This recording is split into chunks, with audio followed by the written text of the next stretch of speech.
Hello everyone, my name is Jill Ray and I'm going to be going over my research poster presentation over the research topic U.S. non-standardized fit of clothing's effect on Generation Z purchase intentions in the demographic areas of Lubbock, Fort Worth, and Dallas, Texas.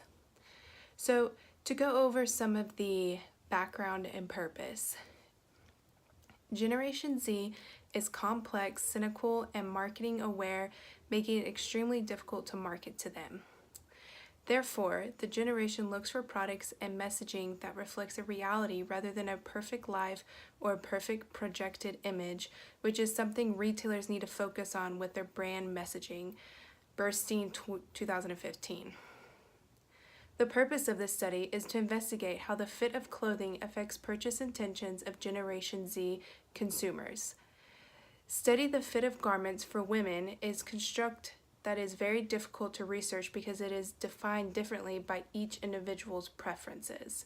Pursuit G. Joe Connell, 2007. Multiple factors contribute to an individual's fit preference.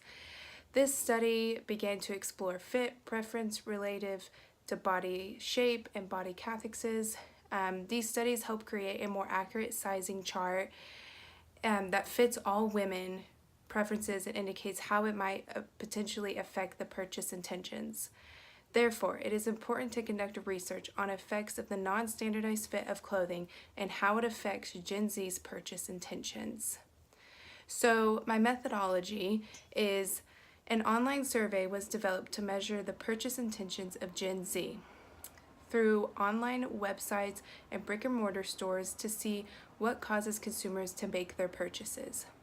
The Likert scale, multiple choice, and open-ended questions were adapted or modified from other studies.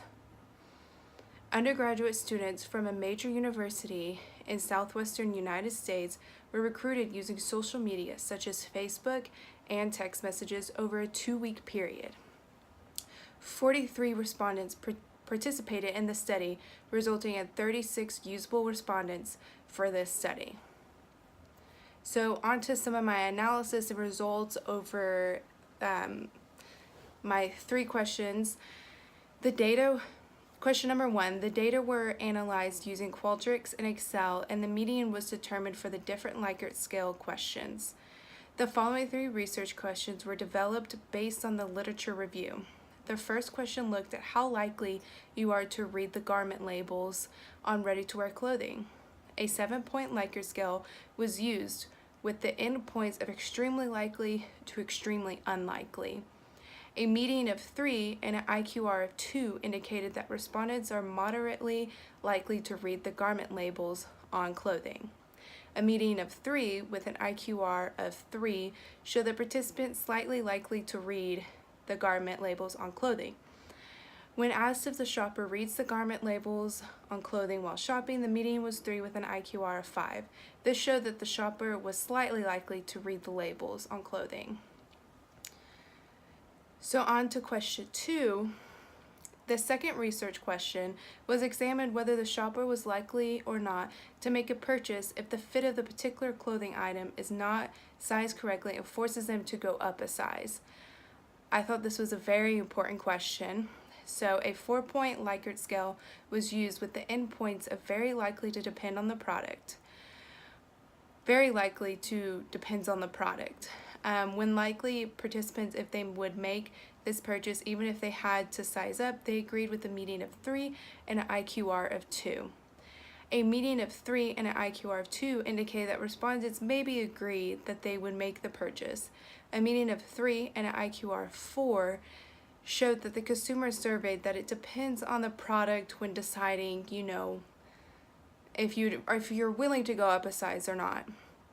So these results are presented below, as you can see in this poster, and it shows that 17.95% were very likely, which is the red. The purple, which is 28.21%, were maybe. The blue, which was not likely, was 20.51%, and then the green, which was 33.33%, was depends on the product. So as you can see, the higher percentage with the consumers pick. It depends on the product when deciding that. And so the final research question looked at how important fit of clothing was to consumers. A 5-point Likert scale was used with the endpoints of extremely important to not important at all. When asked how important fit of clothing was, they thought it was extremely important, with the statement giving it a median of 1 and an IQR of 1. A median of 1 and an IQR of 1 indicated that participants somewhat disagreed that it's extremely important and thought it was very important. A median of 1 and an IQR of 2 showed that respondents thought it was only slightly important to have fit in clothing, and these results were presented in the appendix in my research paper describing the fit of clothing. And so the nominal score questions included that the majority is female, that have all social media accounts.